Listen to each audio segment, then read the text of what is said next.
por que o raio cai, por que o raio se forma em uma tempestade.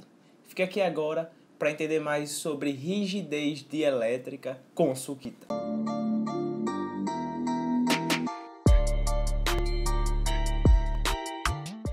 E é isso aí, ó. Você está estudando capacitor e apareceu lá no assunto de capacitores algo relacionado a raios, a raio mesmo. O raio caiu e atingiu um poste, uma árvore, enfim, essas coisas. O raio. Quero falar sobre o raio com você. Esse cara cai geralmente quando a gente tem uma tempestade, alguma coisa desse tipo. E existe sim uma belíssima explicação física por trás disso tudo. E para entender isso, a gente precisa entender um pouco sobre os capacitores, principalmente os capacitores planos. Então, bora analisar aqui. Um capacitor plano de placas paralelas, eu tenho o quê? Eu tenho uma placa carregada positivamente e uma placa carregada negativamente.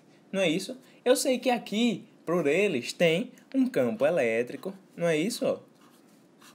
Um campo elétrico. E esse campo elétrico vai ficando bem intenso conforme eu aumento aqui essas cargas. Eu sei também que entre as placas desse capacitor, eu tenho sempre um dielétrico. Mas o que é dielétrico? Dielétrico nada mais é do que um isolante, ou seja, é um cara que não conduz corrente elétrica. Até porque, se eu tenho duas placas de capacitor carregadas, com diferenças de carga, se o cara que está aqui no meio, se o recheiozinho fosse condutor, o que ia acontecer? A corrente ia passar, a carga ia passar, não é isso? Então eu preciso que ali, entre as placas de capacitor, seja um isolante para impedir a passagem da corrente, naquele momento, ali, por ali, beleza? Então o capacitor vai armazenar ali aquela carga, não deixa ele passar, tranquilo? Então, voltando aqui dentro eu tenho um isolante, a gente falou bonito, né? Chamou de dielétrico, beleza?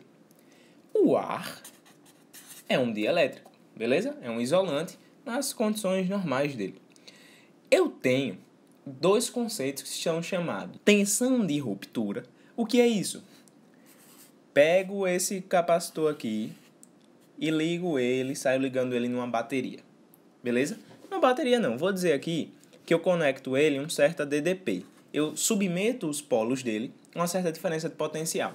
Conforme eu vou aumentando esse potencial, ou seja, conforme eu vou aumentando essa diferença de potencial, eu vou aumentando algumas coisas, como por exemplo, a minha carga armazenada, o meu campo elétrico vai ficando cada vez mais intenso. E aí o que é que pode acontecer? Eu chegar na tensão de ruptura, e quando eu chego na tensão de ruptura, eu digo que nosso campo elétrico chegou no campo elétrico máximo, que é a rigidez dielétrica. Então, quando a gente rompe a rigidez dielétrica, o que é que acontece? O ar que está aqui, o ar é formado aqui por certos átomos, né? Ó. Átomos, enfim. E nos átomos eu tenho alguns elétronzinhos aqui, né? Por fora. Eu sei que ele não é um condutor, então os elétrons não estão livres. Mas o campo elétrico aqui fica tão intenso, quando a gente chega no campo elétrico máximo, na rigidez dielétrica, a gente rompe essa rigidez, a gente chega na tensão de ruptura e o que é que acontece? É como se a gente pegasse esse elétron e deixasse ele escapar como elétron livre. Aí o que é que acontece? Isso de uma forma bem por cima, viu? Só pra gente entender. Todos aqueles dipolos ali se realinham e o ar, que até então era o isolante térmico, acaba saindo na história como vira-folha, né? É o cara que torcia por Fluminense e agora torce por Flamengo.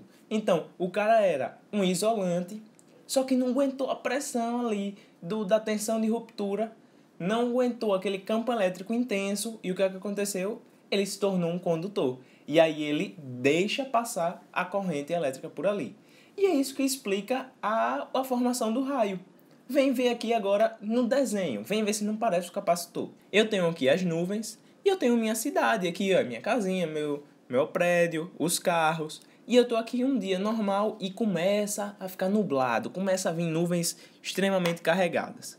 O que é que vai acontecer? Digamos que essas nuvens comecem a ficar carregadas negativamente. Beleza, devido ao atrito lá entre as nuvens do vento, ela vai adquirindo uma certa carga. Então, digamos que ela fique com a carga negativa. Ah, sempre negativa? Não, aqui eu vou dar um exemplo. E digamos que o solo aqui fique com um certo excesso de cargas positivas. Não precisa ser exatamente o solo, né? Digamos que o para-raio aqui do prédio. Beleza? Nosso sistema SPDA. Ok, o que acontece é que eu quero te mostrar. É como se essa parte aqui fosse uma das placas do capacitor e essa daqui fosse outra. Então, conforme a gente vai aumentando essa diferença de potencial, conforme a tempestade vai ficando mais intensa, o que é que acontece? Eu vou aumentando a intensidade desse campo elétrico, eu vou aumentando a diferença de potencial U aqui entre as nuvens e o nosso solo aqui. E aí chega um momento que eu chego na rigidez dielétrica, que eu vou romper a rigidez dielétrica, que eu vou chegar na tensão de ruptura. E aí quem é que surge? Quem é que surge? Ó, o raio. Por quê? Porque nesse momento o ar passou a se tornar um condutor e aí ele conduziu o quê? A descarga elétrica, a carga elétrica. A mesma coisa aqui para os raios. E ó, já vou deixar aqui um gancho para você ir lá para outro vídeo, viu?